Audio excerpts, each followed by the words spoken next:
Bag nga may unod nga cash kag iban pang gamit sa isa ka 60 anyos nga lalaki nga nagahampang sang pickleball sa Bacolod City, Ginkawa. Nakatutok Aileen Pedreso. Madasig nga nanaog ang babayi nga inis hagdanan sa isa ka court sa barangay Takuling, Bacolod City.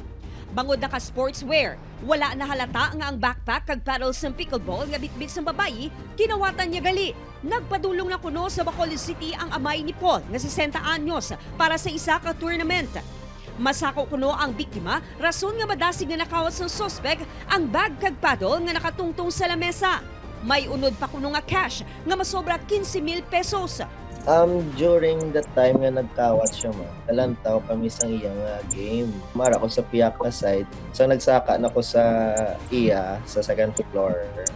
Wala. Abal niya wala ng bag niya. Matapos kuno natukiban nga ginkawat ang iya gamit, nadula ang focus ng biktima sa hampang. Apektado gid actually. Ibisan let's say nga si father kong nakawatan. Pero ang effect niya bala sa amon, yung na-perdi sila sa final, so naapektuhan gid lang iya concentration. Nagpakuno-kuno lang nga player ang suspect, rason nga nagsuksok sa sportswear suno sa organizer. Labarin naman sila nga, dapat padaya kay every tournament, damo kita kawatan. Nakita siya sa CCTV, hindi siya player. Babayo lang siya, malugo, athlete siya. Picture na kami, may video.